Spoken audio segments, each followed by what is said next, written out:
नमस्ते दोस्तों। आज हम यूपीएससी हिंदी मीडियम के बारे में जान लेंगे।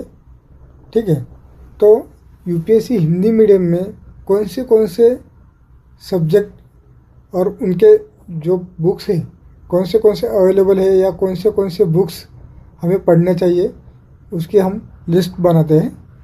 ठीक है, तो पहला सब्जेक्ट है हमारा इतिहास। इतिहास में हम क्या पढ़ने वाले? प्राचीन और मध्यकालीन भारत, पुरानी एनसीईआरटी की किताबें कक्षा 6 से लेकर 12 तक। आधुनिक भारत का इतिहास, बिपिन चंद्र ने लिखा हुआ आधुनिक भारत का इतिहास। उसके बाद बिपिन चंद्र ने लिखा हुआ भारत का स्वतंत्रता संघर्ष। जैसे प्राचीन और मध्यकालीन भारत, भारत का आधुनिक भारत का इतिहास और भारत स्वतंत्रता का संघर्ष। ठीक है, उसके बाद भूगोल में हमें एनसीईआरटी पढ़नी है 6 से लेकर 12 तक।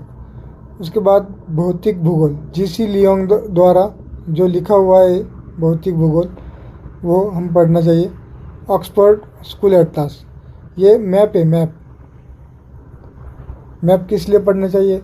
मैप का फ़ायदा हमें जो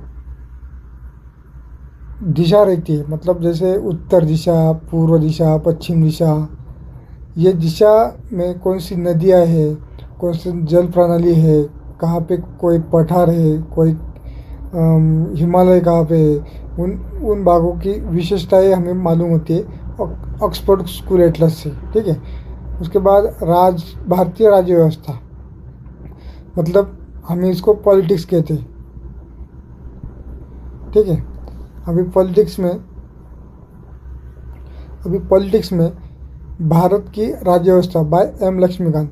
ये एम लक्ष्मीकांत है ना, एम लक्ष्मीकांत, ये जो लेखक द्वारा लिखी हुई है भारत की राज्य व्यवस्था, एम लक्ष्मीकांत, ये बुक बहुत इम्पोर्टेंट है। ये इंग्लिश मीडियम के लिए और हिंदी मीडियम के लिए, दोनों बच्चों के लिए एम लक्ष्मीकांत पढ़नी चाहिए। ये 100% आपको रिज़ल्ट देगी। पॉलिटी के लिए ये 100% रिज़ल्ट देने वाली है। तो देखिए ध्यान से, एम लक्ष्मीकांत ये बुक हमें पढ़नी चाहिए 100%। ठीक है, उसके बाद एनसीईआरटी 9 से लेकर 12 तक की कक्षा एनसीईआरटी हमें पढ़नी चाहिए। उसके बाद आता है अर्थव्यवस्था में भारतीय अर्थव्यवस्था बाय